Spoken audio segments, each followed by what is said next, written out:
expectation, or I should say the lack thereof, of coaching versus talent. And I think this is something that we are overlooking. And ironically, I got to start with your Kansas City Chiefs. And so when you start to look at this thing of coaching versus talent, many times the fan bases that come out, they always say, man, we got so many good players. And we downplay the level of coaching. And then when all of a sudden they're losing, it's all of the coach's fault because these players are so good and the coach should be doing this and the coach should be doing that. But the reality is this. When you go through and you look across the league every single year, the coaching part of it is where chess happens in football. Right now, this happened to Andy Reid before when he was on the Eagles. He ended up getting figured out, and right now they have them figured out. And the figured out part is Kansas City can't run the ball, so I'm not concerning myself with the run game. I'm going to take away all of his passing lanes and send the house at him, and good luck. Now, how do I know this? As a Lions fan, I watched this happen 12 years to Matthew Stafford. No one lined up and said stop the run. And right now, what you're seeing is a bunch of people who is lined up with the Kansas City Chiefs and saying stop the run. But it doesn't just stop there. You flip that around and you go over to the Bears, a team that many people want to sit there and say, "Oh God, we got to get rid of Matt Nagy. We got to get him out of here." But the reality is this: as bad as Matt Nagy has been, could the possibility be that there is no talent on that side of the ball?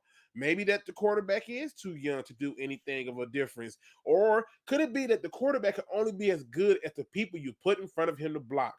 Is that a coaching issue or is that a personnel issue? And what I find is our fan base has a tendency to simply just look at the glass half empty or half full. But the reality is that these things have correlations. You go over to the New England Patriots, and everybody says, hey, the Patriots ain't done nothing since Tom Brady left, and Tom Brady's won a Super Bowl. But it's not like Tom Brady went to the Detroit Lions and won a Super Bowl. He went to a team loaded with receivers upon receivers and then got one of the best tight ends in NFL history to come out of retirement to play with him again. A team that's so loaded at tight end that they lost a tight end and still never lost a tight end. I don't know how this is possible, but they did it. And yet, we're talking about how great Tom Brady is versus how great Bruce Arians has been. So, what I'm trying to do is get the fan base to understand this. If you are looking at a game, rather than go into it and say, well, we got this player because my fantasy team is killing it, or we got that player because he's my cousin, or I know he's really, really good, or whatever the case may be, ask yourself, are they winning these games based on coaching? And the truth is, most of these games are being won by coaching.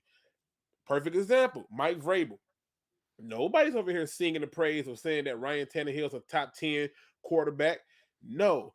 Yet they're finding ways, of course, Buck gonna raise his hand. They're finding ways to still win games by utilizing the coach's ability to say, here's my strength and here's my weaknesses. I need to play to my strengths. And if you flip that and you toss that all the way over, you can go over to another team doing a similar thing where people are not willing to give praise in the coach, aka Frank Reich. Another guy who I look at and I say, this team is only afloat because he's constantly changing up what they're doing. But now what they do, they want to go back and they want to talk about all the bad coaches. Now we got to put people like Kyle Shanahan on the hot seat. Not questioning the fact that you got a lot of people hurt, not questioning the fact that he continues to get injured players and personnel issues are constantly being changed on him. We as a fan base have to start to identify football differently. The coach cannot be the scapegoat when it's convenient for us, and the players cannot be the scapegoat when it's convenient for us. We have to be able to have a consistent argument when it comes to these things. And for me, it starts with the coach. The Lions is probably the best 0-17 I've ever seen in my life. Like, they are the best. And notice I said 0-17 because most people think we're not going to win a single game. And it's not true, but I'm going to play into the mindset of you, the fan base, you, the person who believes that these things are true. And it's the real reason you believe many of these things that are true is simply because the media has given you a false narrative. They'll tell you, they'll tell you that there's something wrong with Patrick Mahomes when the truth is they just figured out what Andy Reid is doing. That's it. And they figured it out because there's a process of elimination. They don't have a running back. Nobody's afraid of their running game. It's easy. The media will tell you that, oh, Dan Campbell has got too many antics. But the media can't stop talking about him. They can't stop being in love with him. They can't stop focusing on him because he is something to look at, and it's motivational, and it's got people paying attention. And it's not just in our organization. There's a multitude of people who are looking outside of it. So when I look at these games and I go down the list on each one of these games, I can see where a team has been lost. All I kept hearing when the Bills was winning is how great Josh Allen is. When they lost, how stupid McDermott is. And that's not how it works.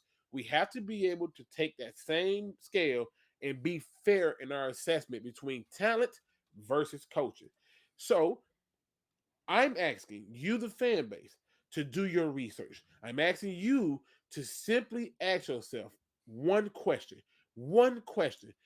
Do I have a guy making decisions as a whole for my team that can get me a divisional title? Do I have a guy making decisions for my team that can get me into the playoffs, that can get me to a NFC or AFC championship game? And if your answer to that is yes, then you have a good coach. Now you need to start to look at the other problems of the team and figure it out. Because one thing I know is this, that the best organizations like the Pittsburgh Steelers, who's only had 3 coaches in their entirety existence, is teams that are winning consistently because they understand the common thing about sports. Sometimes you will win and sometimes you will lose, but you have to stay the course. That is my fair review report of my 15 minutes of time. Open to questions and discussions and scrutiny. I'm all for it.